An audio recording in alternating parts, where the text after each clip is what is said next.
Today we're going to be working on the 2012 Spyder, getting it ready to ride since it's getting warmer.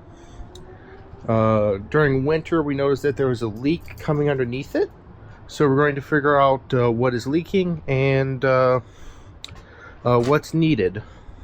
We're also going to be doing the oil change while we're at it.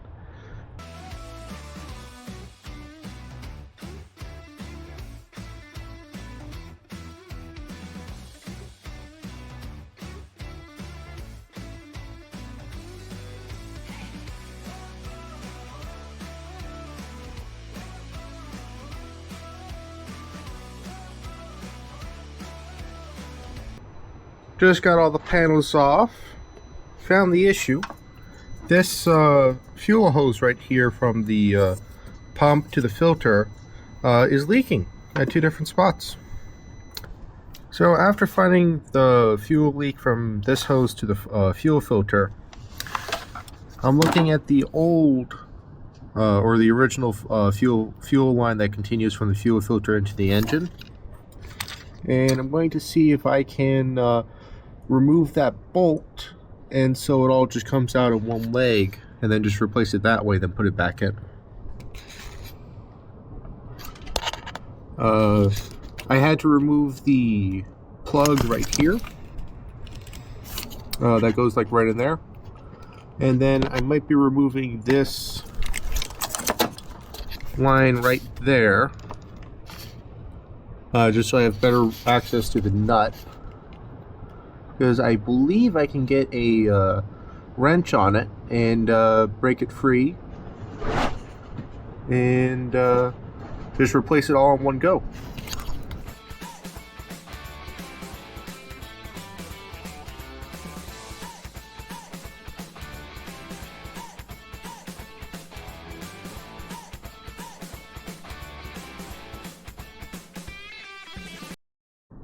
Quick update.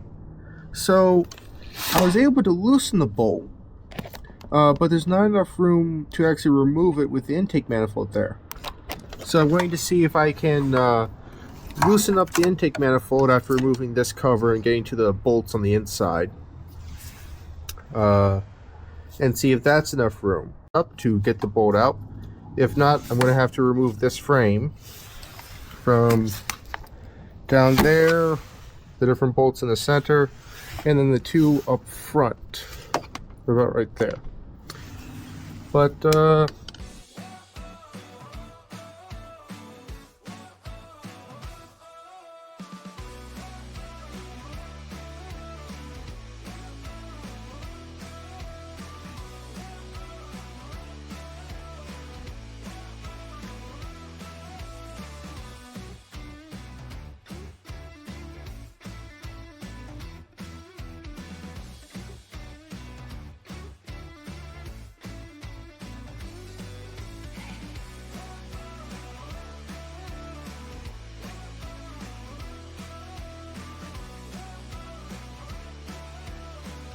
alright, another update.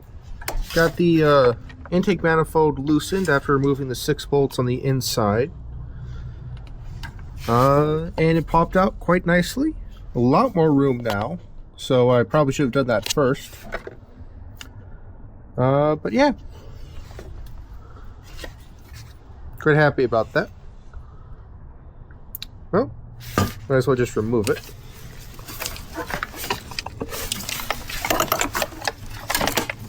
Alright. Alright. There's the fuel line from the fuel filter into the engine. And gonna go replace that. Sweet. Picked up a fuel filter and some fuel line. The fuel line that was there originally had a 30R12 rating, and I couldn't find a fuel line that had that rating. So I went with a 30R14 rating, which I'm assuming is going to be overkill, but I didn't want to put a 30R7 on it. So I got the closest I could get to 30R12, or to what was there originally. About $1 an inch. But hey, It should work. Anyways, but while I have it all open, I'm probably going to replace this line here, and then along with any other lines that I see and want to get to while I have it open. Finally got the right hose for the spyder. Yeah. We're gonna reinstall that today, or this piece right here from the fuel pump goes over to there's a piece that goes in here, I forget what it's called, but I'm going to be reinstalling all of that, and then finally getting it all back together. Just got the left side middle piece in right here, and I'm just about to put on the left mass airflow sensor after replacing these little hoses on either side that attach to the mass airflow sensor. I recommend doing that because like these were all dried.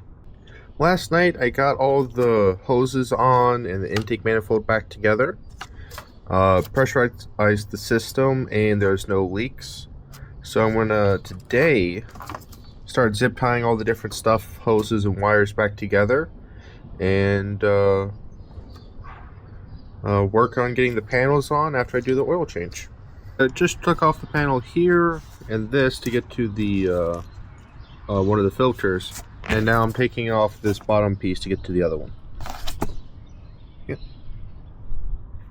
Got the panel off. Right in there's the one oil filter, and here's the second. For this one, we did it last time, but drilling a hole to have easy access to the bottom Allen really makes life a lot easier, so you don't have to remove this piece.